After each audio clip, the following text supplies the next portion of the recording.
नमस्कार मंडळी, क्रिशवीज व्लॉग या आपल्या चॅनलमध्ये आपणा सर्वांचं अगदी मनापासून स्वागत आहे. सध्याच्या काळात आपल्याला आसपास प्रत्येक दुसरी व्यक्ती कोणत्या ना कोणत्या आजाराने त्रस्त आहे. कोणाला मधुमेह आहे, कोणाला रक्तदाब आहे, कोणाला लठ्ठपणाचा त्रास आहे, तर कोणाला सतत शरीरामध्ये वेदना आणि थकवा जाणवत असतो. आपल्याला असं वाटतं की कदाचित आपल्याकडे चांगले डॉक्टर किंवा चांगली औषधं नाहीत, पण सत्य काही वेगळंच आहे.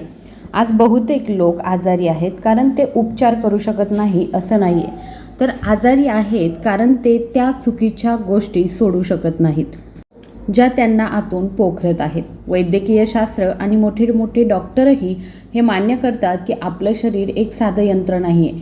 ही एक अशी कार्यशाळा आहे जी स्वतःची दुरुस्ती म्हणजे डागडुजी करायला जाणत असते. जेव्हा तुम्हाला एखादी दुखापत होते तेव्हा शरीर ते स्वतः ठीक करतं, हो ना? ठीक तसंच जेव्हा तुम्ही अंतर्गत रूपामध्ये चुकीच्या गोष्टी खाणं किंवा चुकीच्या सवयी बंद करता, तेव्हा शरीराचे आतील अवयव जसं की यकृत, मूत्रपिंड, हृदय आणि आतडी स्वतःला पुन्हा नवीन बनवण्यास सुरुवात करतात. शरीर ठीक करण्यासाठी सर्वात आधी औषधाची नाही, तर त्या नुकसान करणाऱ्या गोष्टीला थांबवण्याची गरज असते, जी आपण रोज आपल्या आयुष्यामध्ये सामील करत असतो. जर तुम्ही तुमच्या आयुष्यातून फक्त या 8 गोष्टी सोडल्या तर तुमचं शरीर स्वतःहून ठीक होऊ लागेल. चला तर मग जाणून घेऊया या 8 गोष्टींबद्दल सविस्तर माहिती. नंबर 1 वरती आहे ती म्हणजे पांढरी साखर म्हणजेच गोड विष. पहिली गोष्ट जी तुम्हाला आजपासूनच सोडायची आहे किंवा अत्यंत कमी करायची आहे ती आहे पांढरी साखर. हे आहे एक गोड विष.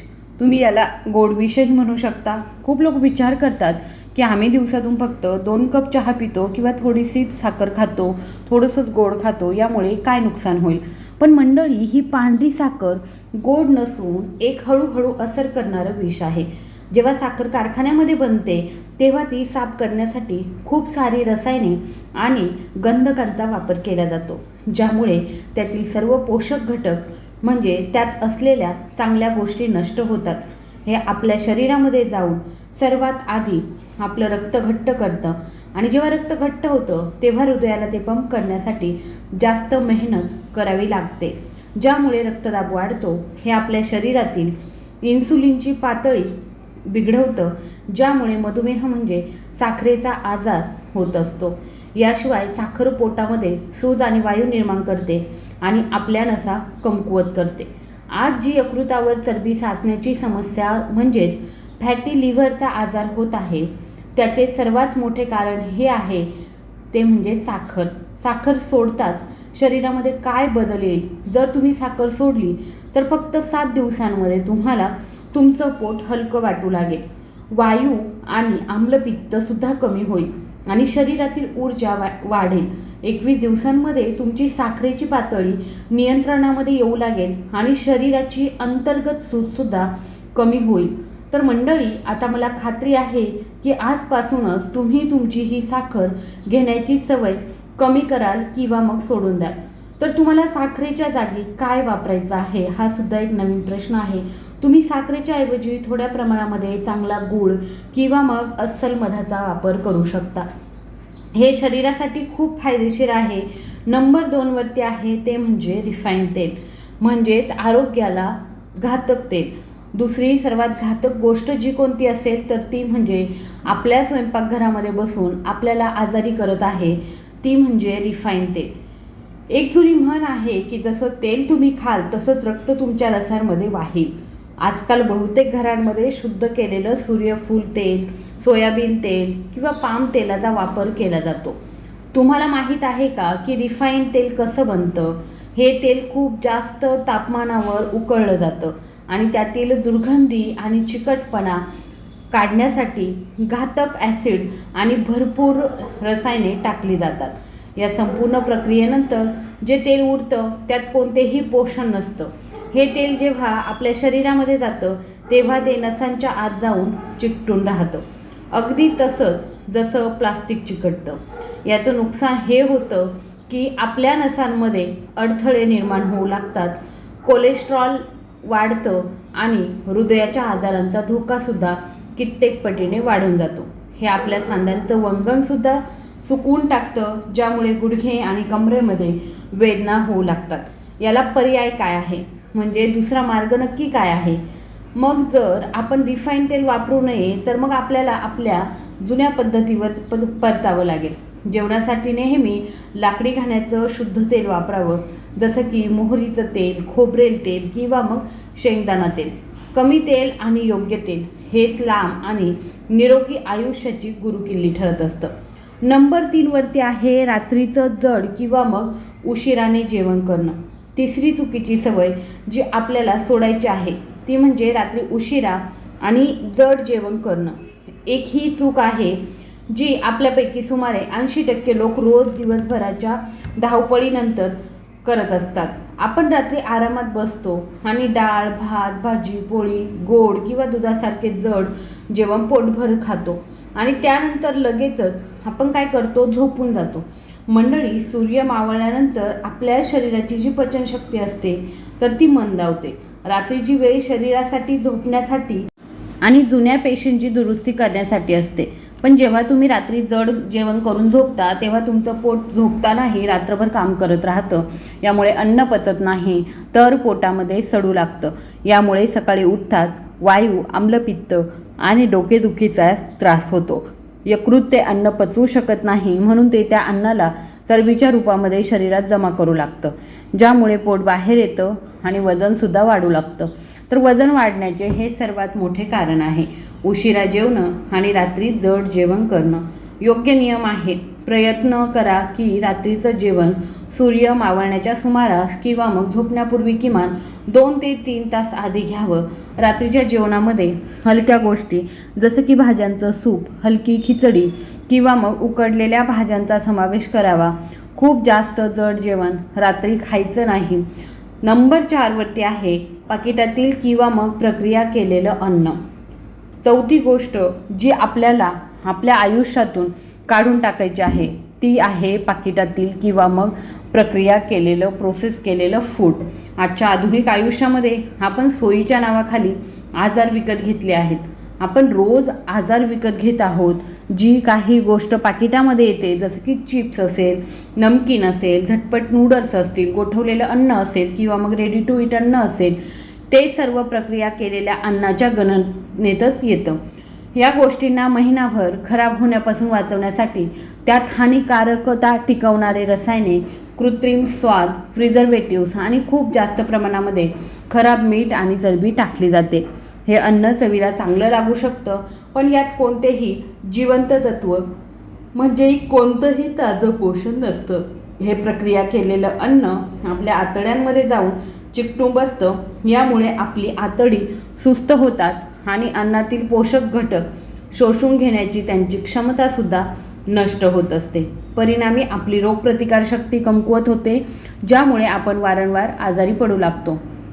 पाकिटातील अन्न सोडताच काय बदल येईल तुमच्या शरीरामध्ये? जेव्हा तुम्ही बाहेरचं किंवा मग असं पाकिटचं अन्न जे आहे ते बंद करून घरचं शुद्ध ताजं बनवलेलं अन्न खाता, तेव्हा तुमची पचनसंस्था मजबूत होते, तुम्हाला योग्य वेळी भूक लागते आणि वारंवार आजारी पडणं बंद होतं. नंबर 5 वरती आहे पांढरं मीठ आणि त्याचं अतिसेवन. 5वी गोष्ट जी आपल्याला सोडायची किंवा खूप कमी करायची आहे ते म्हणजे शुद्ध केलेलं पांढरं मीठ. साखरेप्रमाणे जे अगदी पांढरं आणि बारीक मीठ आपण बाजारातून आणतो किंवा खातो ते सुद्धा खूप जास्त रसायने वापरून पांढरं केलं जातं. ते बनवण्याच्या प्रक्रियेत त्यातील सर्व आवश्यक खनिजे जसं की पोटॅशियम आणि मॅग्नेशियम काढून टाकलं जातं आणि फक्त सोडियम क्लोराईड त्यात उरतं. जेव्हा आपण जास्त प्रमाणामध्ये पांढरं मीठ खातो किंवा वरून कोशिंबीर किंवा रायत्यामध्ये टाकून खातो तेव्हा ते आपल्या शरीरामध्ये पाणी साठवून ठेवतं, म्हणजे वॉटर रिटेन्शन होतं. यामुळे शरीरामध्ये जडपणा येतो आणि सर्वात मोठं नुकसान हे होतं की ते आपल्या रक्तवाहिन्यांवर दबाव वाढवतं, ज्यामुळे उच्च रक्तदाबाचा आजार होतो. उच्च रक्तदाब थेट आपल्या हृदयावर आणि मूत्रपिंडावरती वाईट परिणाम करतो. याशिवाय पाकिटातील गोष्टी आणि फास्ट फूडमध्येही हे मीठ खूप जास्त प्रमाणामध्ये असतं, जे आतील अवयवांना कमकुवत करतं. याचा पर्याय काय आहे? आजपासून आपल्या स्वयंपाकघरातून पांढरं मीठ काढून त्याच्या जागी सैंधव मीठ म्हणजेच रॉक सॉल्ट किंवा मग काळं मीठ वापरण्यास सुरुवात करा. सैंधव मीठ आणि किंवा मग नैसर्गिक मीठ जे आहे तर ते रक्तदाब अचानक वाढवत नाही. त्यात शरीरासाठी आवश्यक अनेक नैसर्गिक खनिजे असतात. नंबर 6 वरती आहे मैदा किंवा मग ब्रेड, पांढरा ब्रेड. 6वी गोष्ट जी तुम्हाला लगेच सोडली पाहिजे ती म्हणजे मैदा आणि त्यापासून बनलेल्या गोष्टी जसं की पांढरा ब्रेड, पिझ्झा, पास्ता, भटुरे आणि बिस्किटे. मैदा प्रत्यक्षात गव्हापासूनच बनतो, पण गव्हाचा वरचा थर म्हणजे कोंडा पूर्णपणे काढून टाकला जातो. कोंडा निघाल्यानंतर जे उरतं त्याला रसायनांनी ब्लीच करून अगदी पांढरा मैदा बनवला जातो. मैद्यामध्ये चोथ्याचं म्हणजेच फायबरचं प्रमाण 0 असतं. जेव्हा मैद्यापासून बनलेल्या गोष्टी खातो तेव्हा ते आपल्या पोटामध्ये जाऊन एका डिंकाप्रमाणे चिकटून जातं. ते आपल्या आतड्यांच्या भिंतींना जाम करतं, ज्यामुळे गंभीर बद्धकोष्ठतेची समस्या होते. आयुर्वेदामध्ये असं म्हटलं आहे की प्रत्येक आजाराची सुरुवात पोट आणि बद्धकोष्ठतेतून होते. मैदा पचायला खूप जास्त वेळ घेतो, ज्यामुळे ते पोटात विषारी तत्वे निर्माण करतं. हे रक्तातील साखरही खूप वेगाने वाढवतं, ज्यामुळे लठ्ठपणा आणि मधुमेहाचा धोका कित्येक पटीने वाढतो. मैदा सोडण्याचे फायदे काय होतील? जेव्हा तुम्ही मैदा सोडून कोंडायुक्त गव्हाचं पीठ, बाजरी, नाचणी किंवा ज्वारीसारख्या गोष्टी खाता तेव्हा तुमचं पोट नेहमी स्वच्छ राहतं, आतडी मजबूत होतात आणि शरीराचं पचन 10 पटीने सुधारतं. नंबर 7 आहे जेवल्यानंतर लगेचच पाणी पिण्याची सवय. 7वी गोष्ट जी कोणतीही खाण्याची वस्तू नसून एक चुकीची सवय आहे ती म्हणजे जेवल्यानंतर लगेचच किंवा मग जेवताना भरपूर पाणी पिणं. आजकालच्या काळामध्ये खूप लोकांची सवय असते की जेवण करताच ते 1 किंवा 2 ग्लास थंड पाणी पितात. आयुर्वेदामध्ये या सवयीला विषासमान सांगितलं आहे. याचा अर्थ जर तुम्ही जेवल्यानंतर पाणी पित असाल तर एका अर्थाने ते विषाचंच काम करत असतं. याला वैज्ञानिक पद्धतीने समजा. जेव्हा आपण जेवतो तेव्हा ते पचवण्यासाठी आपल्या पोटामध्ये एक पाचक रस किंवा मग आग निर्माण होते, ज्याला आयुर्वेदामध्ये जठराग्नी म्हटलं जातं. हे पाचक रस अन्नाला लहान तुकड्यांमध्ये तोडून पचवण्याचं काम करतं. पण जसं तुम्ही जेवल्यावर वरून थंड पाणी पिता ते पाचक रस शांत होतो, म्हणजे पोटाची आग विझते. त्यानंतर अन्न पचत नाही, तर पोटात पडून पडून ते सडू लागतं. अन्न सडल्यामुळे पोटात भयंकर वायू, आंबट ढेकर, आम्लपित्त आणि युरिक ॲसिड सारख्या समस्या आपोआपच निर्माण होऊ लागतात. योग्य नियम काय आहे? जेवण करण्याच्या अर्धा तास आधी तुम्ही पाणी पिऊ शकता आणि जेवण केल्यानंतर किमान 45 मिनिटांपासून 1 तासानंतरच तुम्हाला पाणी प्यायचं आहे. जर जेवताना घसा कोरडा पडला किंवा घशामध्ये जर अन्न अडकलं तर तुम्ही फक्त 1 किंवा 2 घोट कोमट पाणी किंवा ताक घेऊ शकता, यापेक्षा जास्त नाही. या सवयीला बदलताच तुमची वायूची समस्या कायमची संपून जाऊ शकते. नंबर 8ला आहे रात्री उशिरापर्यंत जागं राहणं आणि अपुरी झोप घेणं. 8वी आणि शेवटची गोष्ट जी आजच्या पिढीची सर्वात मोठी कमजोरी बनली आहे ती आहे रात्री उशिरापर्यंत जागं राहणं आणि आपली झोप पूर्ण न करणं. हे सुद्धा एक खूप मोठ्या समस्येचं कारण आहे. आजकाल मोबाईल, सोशल मीडियाच्या नादात लोक रात्री 12, 1 किंवा अगदी 2 वाजेपर्यंत जागे राहतात. आपल्याला वाटतं की रात्री उशिरा झोपून जर आपण सकाळी उशिरापर्यंत झोपलो तर आपली झोप पूर्ण होईल.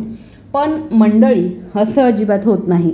निसर्गाने आपल्या शरीराच्या आत एक जैविक घड्याळ बसवून ठेवलं आहे. रात्री 11 वाजेपासून ते पहाटे 3 वाजेपर्यंतची वेळ ती वेळ असते जेव्हा आपलं यकृत आणि बाकी अवयव शरीरातून घाण बाहेर काढतात आणि स्वतःची दुरुस्ती करतात. पण जेव्हा तुम्ही त्यावेळी जागे असता तेव्हा शरीर आपलं काम करू शकत नाही. रात्री उशिरापर्यंत जागं राहिल्याने शरीरामध्ये कॉर्टिसोल नावाचं तणाव संप्रेरक वाढतं, ज्यामुळे मानसिक तणाव, चिडचिड आणि केस गळणं सुरू होतं. अपुऱ्या झोपेमुळे आपलं चयापचय खराब होतं, ज्यामुळे विनाकारण वजन वाढू लागतं आणि डोळेसुद्धा कमकुवत होऊ लागतात. झोपण्याची योग्य पद्धत नक्की काय आहे? प्रयत्न करा की रात्री 10 ते 10:30 वाजेपर्यंत मोबाईल आपल्यापासून दूर ठेवा आणि झोपा. जेव्हा तुम्ही रात्रीची 7 ते 8 तासांची गाढ आणि योग्य वेळेची झोप घेता तेव्हा सकाळी तुम्ही कोणत्याही अलार्मशिवाय अगदी टवटवीत आणि ऊर्जेने भरपूर उठाल. तुमचा अर्धा तणाव आणि शारीरिक आजार फक्त योग्य वेळी झोपल्यानेच ठीक होतील. मंडळी, या होत्या त्या 8 गोष्टी ज्या जर तुम्ही तुमच्या आयुष्यातून हळूहळू कमी करून पूर्णपणे सोडून दिल्या तर तुमचं शरीर कोणत्याही आजाराशी स्वतःच लढून त्याला ठीक करेल. आपलं शरीर खूप शक्तिशाली आहे. फक्त आपल्याला त्याला चुकीच्या गोष्टी देऊन कमकुवत करणं बंद करावं लागेल. औषध फक्त आजाराची लक्षणे काही काळासाठी दाबू शकतात, पण आपल्या सवयी सुधारणं म्हणजे आजार जे आहे ते मुळापासून संपवणं होय. जर तुम्ही इच्छिता की तुम्ही आणि तुमचं कुटुंब नेहमी निरोगी राहावं आणि डॉक्टरांच्या चक्रा मारण्यापासून वाचावं, तर आजपासून हे बदल तुमच्या आयुष्यामध्ये लागू करा. आशा करते की आजची माहिती ही तुम्हाला नक्की आवडली असेल. ही माहिती तुम्ही तुमच्या कुटुंबासोबत, मित्रमैत्रिणींसोबत आणि इतर व्यक्तींसोबत नक्की शेअर करा. या गोष्टी जर कामाच्या वाटल्या असतील तर आणि व्हिडिओ जर आवडला असेल तर व्हिडिओला नक्की लाईक करा आणि चॅनलवर जर तुम्ही नवीन आला असाल तर आपल्या चॅनलला सबस्क्राईब करायला विसरू नका. धन्यवाद.